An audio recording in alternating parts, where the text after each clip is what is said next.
cook it down! Now!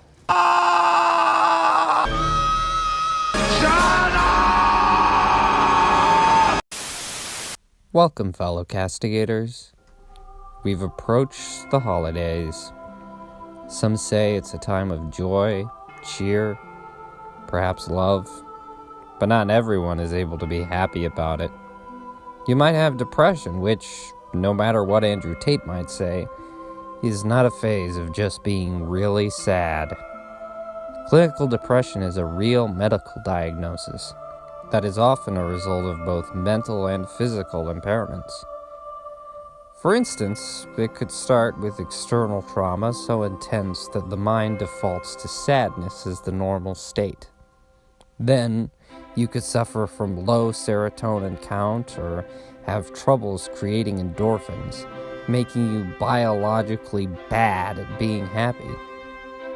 Most people with clinical depression carry it the rest of their lives, moving from medication to medication as their bodies become acclimated to it.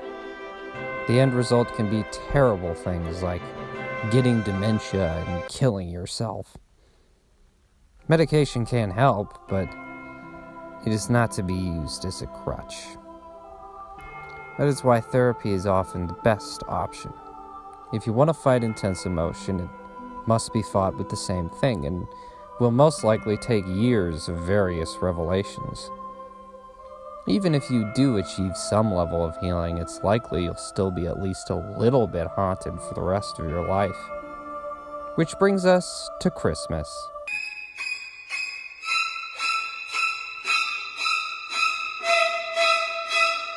In the hands of the wrong people, Christmas becomes a time of guilt and over-dutiful behavior. A time of endless fairy lights and intense decorations with no real feeling or genuine sentiment behind it. It makes Christmas feel like a corporate scheme to be rebelled against. For many years, I have been more than willing to be Ebenezer Scrooge at heart. I think I liked Christmas as a child. It's hard to remember.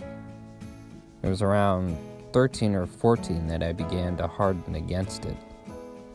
I didn't want to have anything to do with the repetitive music or the false smiles people seemed to wear. It didn't help that when my grandmother passed away, Christmas was no longer held at her house, which made the holiday feel like an entirely different thing altogether. This year, there was a change. I still hate decorating, and I still abhor phoniness, but I was distinctly unscroogified. There was no reason for this to happen. In fact, I'm technically a lot worse off than I was last year. I've debated in my head why people attribute virtues like humility, patience, joy, or love to Christmas.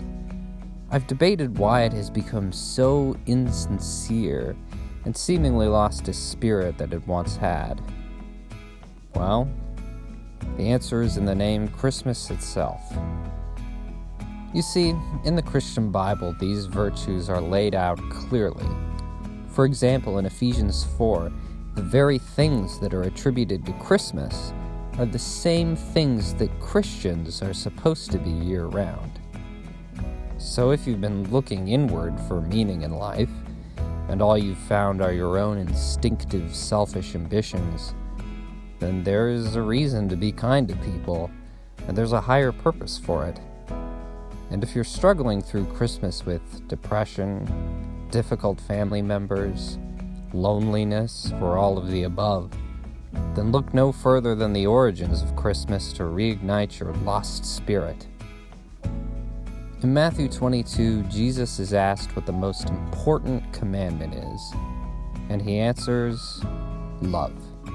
Whether that's love for God or love for your fellow man.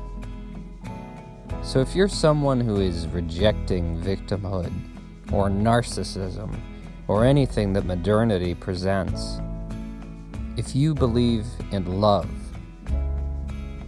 that will be more than enough to give you peace that will last throughout the coming year.